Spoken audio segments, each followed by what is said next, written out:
Happy Tuesday everyone and welcome back to my dainty garden. Ayan, 6:30 pa lang kaya malamig-lamig pa dito. Pero sobrang-sobra na yung init sa atin guys. Grabe yung El Nino natin ngayon. So, sa ganitong kainit na panahon, ano nga ba ang magandang bilhing halaman? So, ako wala naman na akong binibili. Latest purchase ko na yung succulents ilang weeks ago na ba. So ngayong sobrang init guys, hindi na advisable na bumili pa ng mga succulents. Ayan, pigil-pigil mo na yung mga soccu addict kasi kawawa yung ating mga halaman and kawawa yung ating bulsa. Lalo na kung malulusaw lang sila sa ganitong kainit na panahon, lalo dito sa lugar natin sa lowland. Kahit saan naman yata dito sa sobrang init maliban na lang siguro sa Baguio, Benguet. Pero sa atin as in sobrang init na.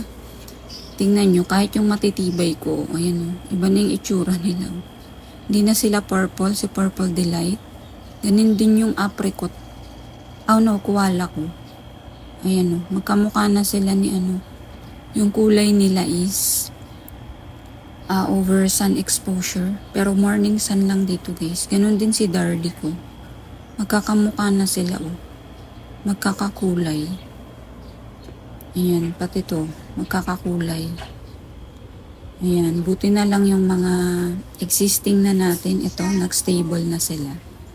Kaya maganda bumili talaga guys pag cooler months, per months. Kaya para pagdating ng summer is hindi sila nalulusaw kasi kaya na nila, stable na sila. Ito si Aron Pay, ayan latest din natin pero maganda pa rin siya. So yung binili natin a few weeks ago, yung pinakabago kong mga succulent, buti na lang okay pa, wala pang nalusaw. Ito si Monroe, pero medyo malambot yung dahon niya. Ayan, tapos si Crispy, ayan parang walang nangyari. Wala siyang dry leaves, wala siyang mushy leaves. Pero hindi ko alam kung may ugat na siya. Kering-keri niya lang dito guys sa labas. Siguro kasi mafarina siya. And, ito pala, medyo pumangit yung ating Heart's Choice. Ayan makintab kasi yung leaves niya. Usually yung makakintab dito guys sa lugar ko, hindi talaga sila nagtatagal. Pero ito, tingnan natin si Heart Choice. Ito guys, si Madiba, kakatanggal ko ng dry leaves is nasilip ko na may roots na siya kasi may aerial roots siya banda dyan sa may lupa. So, hindi na ako mangangamba dito, may roots na siya and nagpipink-pink na yung kanyang mga dulo-dulo sa leaves. Yan, ganda-ganda ni Madiba, matibay naman kasi. Si Rococo, nag-stop na rin siya mag-mushy leaves. Ayan si Chloe naman. Yan yung pinugot ko. Yung napugot ko nag-sunburn yung mga baby dyan. Pero itong mother okay na okay siya. Ayan. Ano pa ba yung mga bago ko? Si apricot nasa loob. Wala pa siya ugat. Si Potosina medyo okay din siya dyan. Ayan. So, swerte na lang ako sa mga bago. Si Marinay ko pala. Nalusaw yung aking Marinay. Ito yung mga Joyce Tolo ko guys. Nawala na. Ayusin ko nga to. Ay mamaya na lang. Tanggalin ko yan ng matay. Si Mendocay na lang natira dito. Ayan. So maganda guys. Kung gusto nyong bumili agave. Ayan. Kering-keri nila yung init. Ayan. Pati aloe. Ayan mga aloe ko dyan. Ayan. Gumaganda pa yung mga aloe. Gumaganda yung mga kulay nila. Ayan. Agave. Yan, kung gusto nyong bumili ngayong summer, yan, itry nyo mga agave. Yan, matibay-tibay sila sa init. Ayan. So, ang dilig ko sa kanila, every 2 to 4 days, ganun. So, ayan guys, kung di nyo mapigilan bumili, mag-gym no kayo. Ayan, nila ngayon. Pero wag yung mga ganito na var.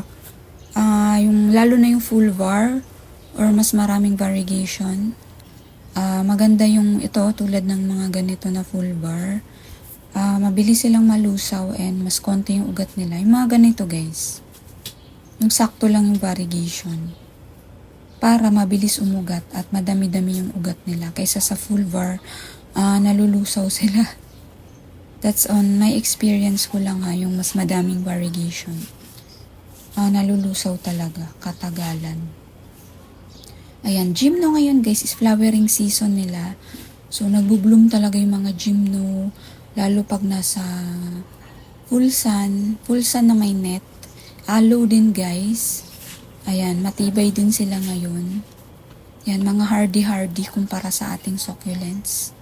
Ayan, mga gymno. Astro din guys, flowering season nila. So, maganda bumili. Ayan, growing season yata nila ang mainit. And wala naman yata silang dormant period. So, maganda gymno na lang yung bilhin nyo sa ngayong panahon na summer. Yan, yung variegated ko dito. Okay naman sila. Ayan. So, ilagaan nyo lang sa dilig. Every 2 days, 3. Yan, chinecheck ko sila. Madalas every 2 days na sila.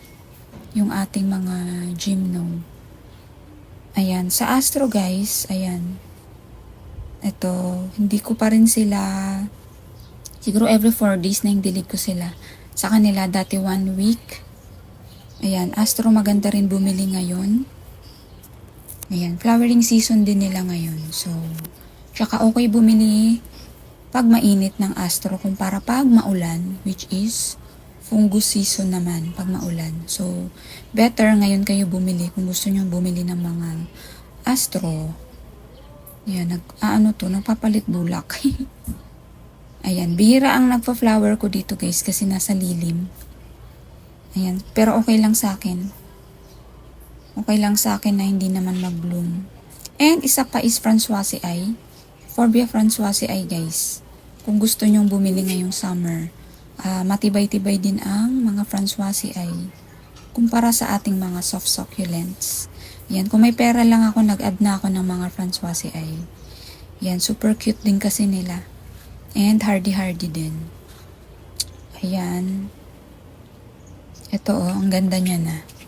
Ilagay ko siya dito sa medyo maaraw. And super curly ng kanyang leaves.